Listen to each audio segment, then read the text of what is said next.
دوستو آج ہم آپ کو سینٹرل یورپ میں واقع ایک ملک جس کا نام ہنگری ہے اس کے بارے میں کچھ ایسی باتیں بتائیں گے جن سے آپ ابھی تک بے خبر ہوں گے۔ دوستو یہ ایک ایسا ملک ہے جس میں پارلیمنٹ کی بلڈنگ بنانے کے لیے بہت زیادہ سونا لگایا گیا۔ ہنگری ایک ایسا ملک ہے جس میں کوئی بھی سمندری بارڈر نہیں۔ دوستو ہنگری میں انسانی آباد کاری کے احصار 4000 سال پہلے کے ملتے ہیں۔ ہنگری کے نارتھ میں سلوواکیہ، نارتھ ایسٹ میں یوکرائن، نارتھ ویسٹ میں آسٹریا اور ایسٹ میں رومانیہ واقع ہے۔ اسی کے ساتھ ساتھ ہنگری یورپین یونین کا رکن بھی ہے۔ ملک کا کل رقبہ 97,025 مربع کلومیٹر ہے اور رقبے کے لحاظ سے یہ دنیا کا 108واں بڑا ملک ہے۔ اس ملک کی آفیشیل لینگویج ہنگرین ہے کیونکہ اس ملک کا سب سے بڑا ایتھنک گروپ ہنگرین ہے اور ملک کی کل آبادی 98% لوگوں پر مشتمل ہے۔ ہسٹری ٹیگر کی ویڈیوز میں ایک بار پھر سے خوش آمدید۔ دوستو اس خطے پر پہلی بار کسی سلطنت کی بنیاد 895 عیسوی میں رکھی گئی اور تب یہ سلطنت پرنسپیلٹی آف ہنگری کے نام سے جانی جاتی تھی۔ آج کا رومانیہ، سلوواکیہ اور ہنگری تب اسی سلطنت کا حصہ تھے۔ اس سلطنت کا دور حکومت 1000 عیسوی تک قائم رہا۔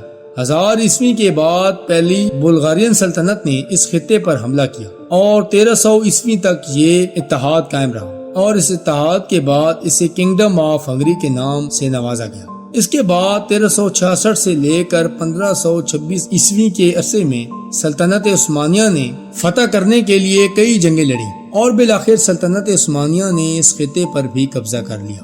عثمانیہ کے ان جنگوں کو اوٹومین وار کے نام سے جانا جاتا ہے۔ 1541 عیسوی میں یہاں اوٹومین ہنگری کی بنیاد رکھی گئی۔ عثمانیوں کی یہ ریاست 1699 عیسوی تک برقرار رہی اور اس کے بعد بہت چھوٹی چھوٹی ریاستوں نے اس پر قبضہ کر لیا اور تھوڑے تھوڑے دورانیوں کے لیے یہاں پر حکومت بھی کی۔ اس کے بعد 1848 کے انقلاب کے بعد آسٹریا اور ہنگری کو آپس میں اتحاد کرنا پڑا۔ پہلی جنگ عظیم کے اختتام میں اس ریاست کو دنیا میں آسٹریا ہنگری کے نام سے جانا جاتا تھا، لیکن 1918 میں ان دو ممالک میں علیحدگی ہو گئی اور پہلی بار ہنگری سیلف گورننگ اینٹی کے طور پر دنیا کے نقشے پر ظاہر ہوا۔ اس کے بعد 1919 میں اس ملک نے سوویت یونین کے ساتھ اتحاد کر لیا اور تب اس ملک کو ایک نیا نام سیلف گورننگ اینٹی ہنگرین دے دیا گیا۔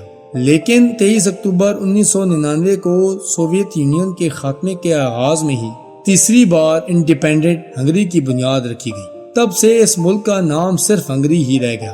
ہنگری کی کل آبادی 97,67,308 لوگوں پر مشتمل ہے۔ ہنگری کی کل آبادی 97,67,308 لوگوں پر مشتمل ہے۔ آبادی کے لحاظ سے یہ ملک دنیا کے 94 نمبر پر آتا ہے۔ ملک کی آبادی میں 98.3% ہنگرین لوگ، 3.2% رومانین لوگ، 1.8% جرمنی اور باقی 1% ایسے لوگ ہیں جو مختلف علاقوں سے تعلق رکھتے ہیں۔ ہنگری میں زیادہ تر عیسائیت مذہب کو ماننے والے ہیں، جن کی تعداد میں سب سے زیادہ تعداد کرسچینٹی عیسائیوں کی ہے۔ یہ لوگ 94.3% ہیں۔ 39% لوگ کیتھولک ہیں، 30.8% لوگ پروٹسٹنٹ ہیں، 18.2% لوگ لامذہب لوگ ہیں جو کسی خدا کو نہیں مانتے اور 27.2% لوگ ایسے لوگ ہیں جو اپنے مذہب کے بارے میں کچھ بھی نہیں بتاتے اور نہ ہی اپنا مذہب ظاہر کرنا پسند کرتے ہیں۔ ہنگری کا سب سے بڑا اور خوبصورت شہر بداپیسٹ ہے جو اس ملک کا کیپٹل بھی ہے اور سب سے زیادہ آبادی والا شہر بھی یہی ہے، جس کی آبادی تقریباً 1,77,05,000 ہے اور آبادی کے لحاظ سے یہ یورپین یونین کا 10واں بڑا شہر ہے۔ ہنگری لوگ 96 نمبر کو بہت زیادہ اہمیت دیتے ہیں۔